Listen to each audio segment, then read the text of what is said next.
C1. You are listening at FameTV.info. A low moan came from the brick bed. The woman was dressed in coarse clothes, and was frowning. Shenju felt his entire body aching, his heart was also feeling unwell. He slowly opened his eyes, and looked around at his surroundings. She was clearly racing against her best friend when an accident occurred and she fell off the mountain road. Shenju turned his head and crawled towards the bed.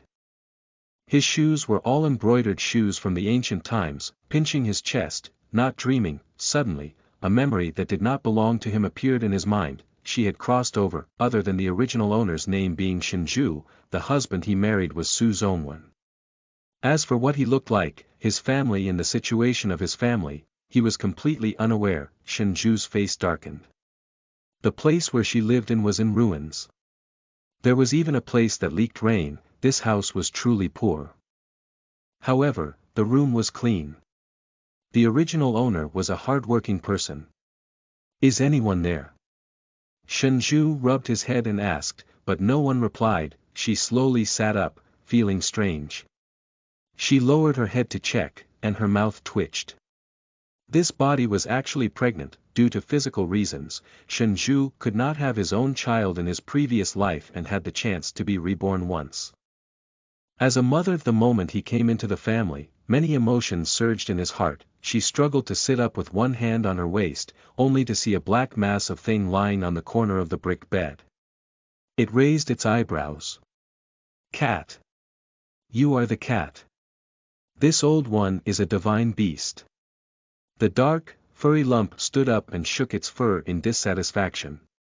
You're not afraid of me? He was somewhat surprised. Shenju accepted the fact that he had transcended worlds, and felt that it was not strange for there to be a cat that could talk. Who are you? The black cat didn't answer her question. Its furry claws pointed towards Shenju's direction, and with a flash, it appeared in front of a small house.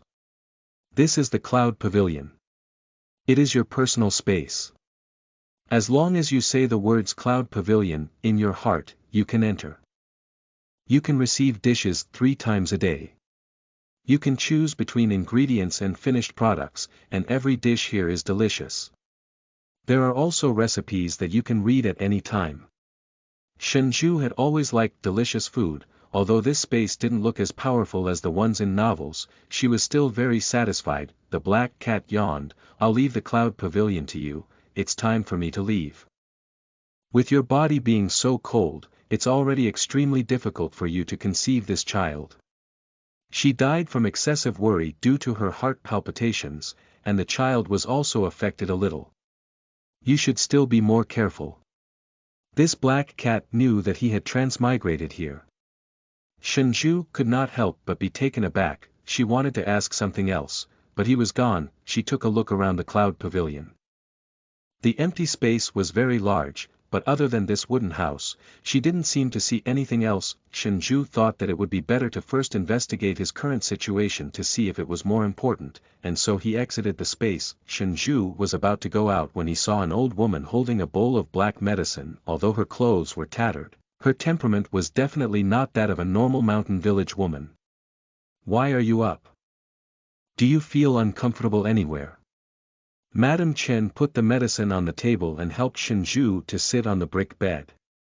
Your body is weak, so you should take good care of it.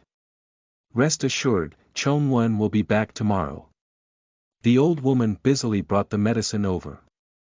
Drink the medicine quickly. You fainted this time and are getting pregnant. Don't let your thoughts run wild from now on. There was concern and even fear in his voice. Thank you, mother.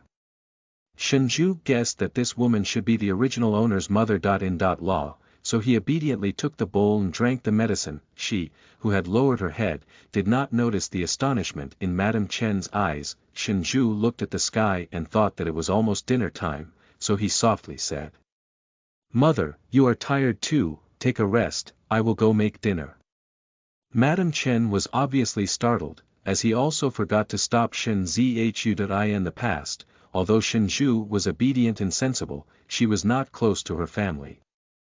She always felt that this daughter-in-law of hers was somehow different. When she reacted, she quickly caught up to Shinju and went into the kitchen together with him. Listen to the full novel at FameTV.info, direct link in the description.